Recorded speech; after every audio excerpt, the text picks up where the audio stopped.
Olá, hoje é quarta-feira, 13 de julho, e o Senado Notícias está no ar. A sessão plenária do Senado de hoje está marcada para começar às 4 horas. Vamos então conferir a pauta de votações. A primeira medida provisória que depende de leitura para votação cria o programa de simplificação digital para empreendedores.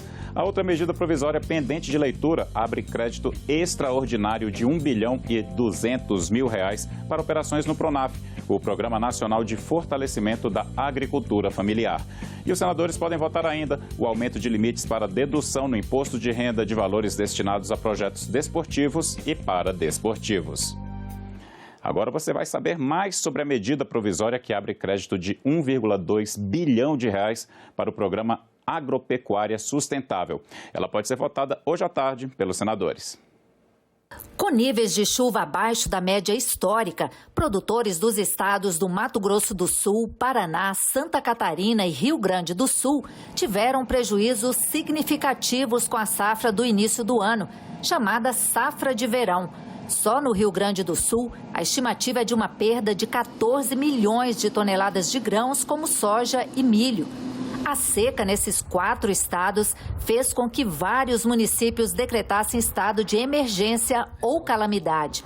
Os recursos previstos na medida provisória, R$ 1,2 bilhão, são para socorrer exatamente os produtores desses municípios. Esses produtores tiveram perdas severas por conta do clima e não conseguiram pagar as suas dívidas. Com isso, existe a necessidade da rolagem dessa dívida, fazendo com que os produtores consigam renegociar os seus contratos. E essa renegociação exige parte de uma equalização das taxas de juros promovidos pelo governo federal. Ou seja, essa medida vai possibilitar que os produtores rurais não fiquem inadimplentes e consigam pagar as suas dívidas ao final do contrato por conta dos prejuízos causados pela estiagem. Os recursos estão sendo disponibilizados por meio do PRONAF, Programa Nacional de Fortalecimento da Agricultura Familiar.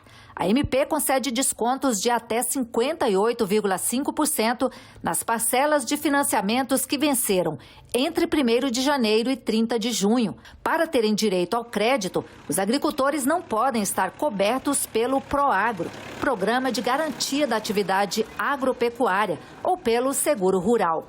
O crédito extraordinário concedido aos agricultores atingidos pela seca não está sujeito ao teto de gastos. Esta medida provisória, número 1111, veio no momento certo.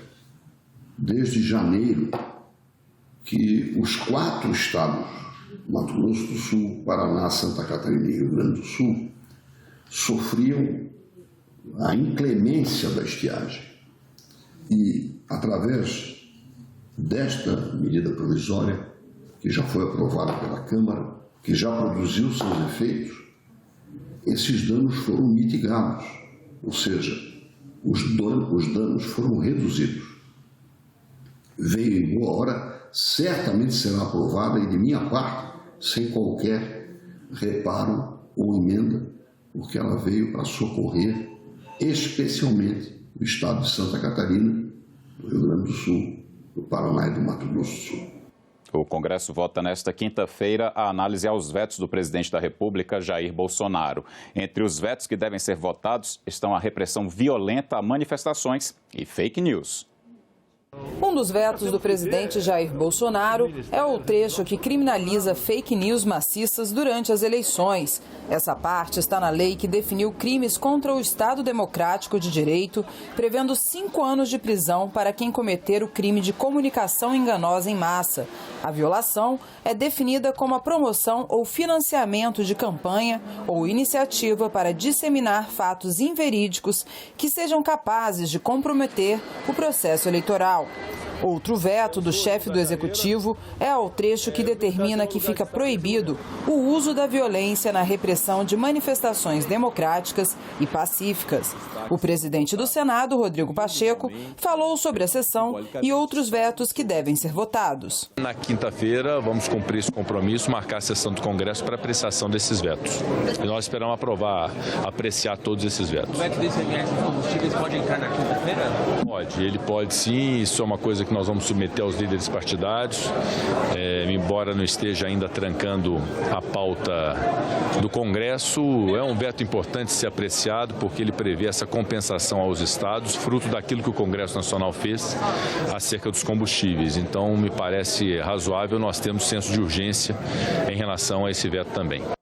O Congresso Nacional aprovou nesta terça-feira a Lei de Diretrizes Orçamentárias para 2023.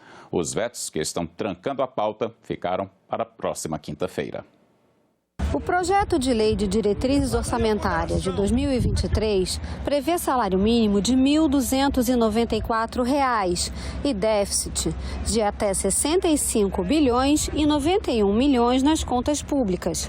A previsão é que o produto interno bruto cresça 2,5% no ano que vem e repita o percentual em 2024 e 2025. A expectativa de inflação medida pelo IPCA amplo é de 3,3% e a taxa Selic deve ficar em 10%. É a taxa básica de juros definida pelo Banco Central. O total de receitas primárias será de 2,2 trilhões em 2023, o equivalente a 0,63% do PIB. Serão 2,36 trilhões em 2024 e 2,52 trilhões em 2025. O prejuízo com as estatais federais será de 3 bilhões de reais, desconsiderando Petrobras e Eletrobras. A aprovação da LDO foi possível depois que as lideranças entraram em acordo sobre as emendas impositivas. O relator retirou do texto a obrigatoriedade do pagamento dessas emendas, que chegam a quase 19 bilhões de reais. A votação dos vetos ficou para a próxima quinta-feira e o relator se comprometeu a recompor os fundos do FNDCT, Fundo Nacional de Desenvolvimento Científico e Tecnológico. O compromisso dessa liderança na recomposição, na discussão com o setor de economia, para a recomposição oportuna desses valores, entendendo a importância desses gastos, que são, na verdade, investimentos na ciência, tecnologia e inovação. Essa é uma vitória do povo brasileiro, da ciência, da tecnologia, da cultura e da cidadania e da República. Se o orçamento secreto é nefasto e nós somos contrários, nós somos também contrários à impositividade. Tínhamos que escolher perder no voto e a impositividade passar aqui e vigir para o ano que vem, ou buscarmos alguma mediação como a que está sendo apresentada e pelo menos retirarmos a impositividade. Senadores e deputados também aprovaram ontem projetos de lei do Congresso Nacional com créditos suplementares para setores do governo. O crédito suplementar de 1 bilhão e 200 milhões de reais vai equalizar os juros de financiamento do Plano Safra.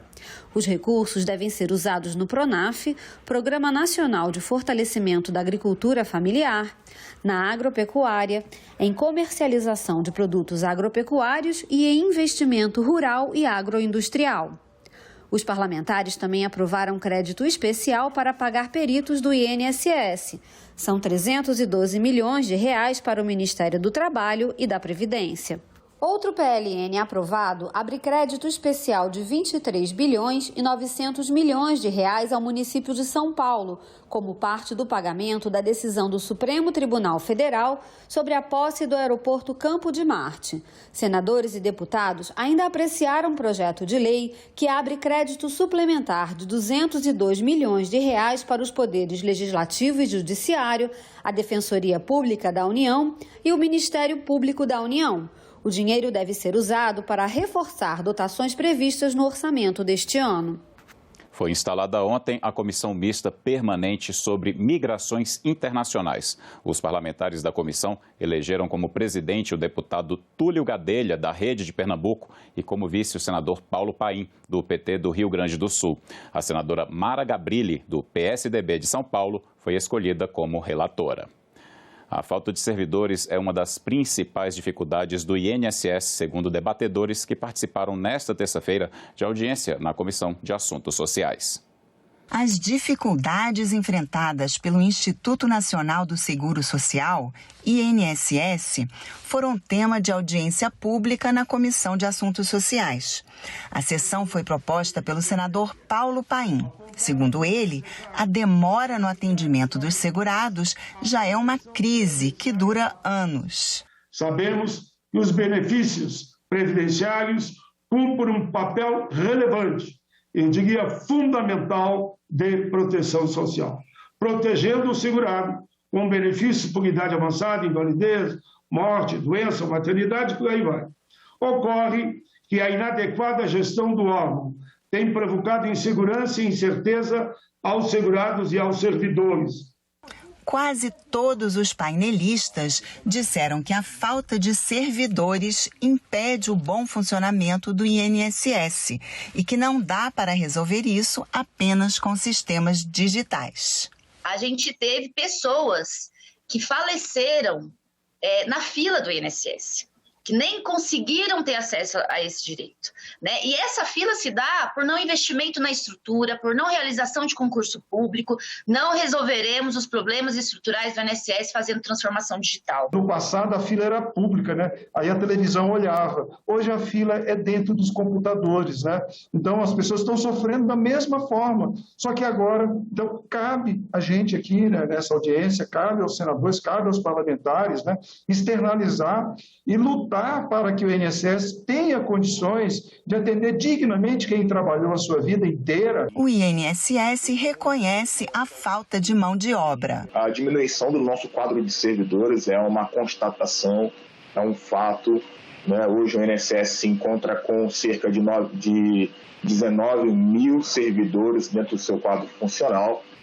E uma das frentes da gestão atual, né, para esse ano, é trabalhar em 4 frentes, né? A primeira delas está relacionada com a questão da reabertura das unidades, de todas as unidades de atendimento do INSS. Todo o resultado desta reunião, a assessoria vai compilar para ver os encaminhamentos e vai discutir com vocês qual é a melhor forma de nós ajudarmos em tudo aquilo que vocês estão falando.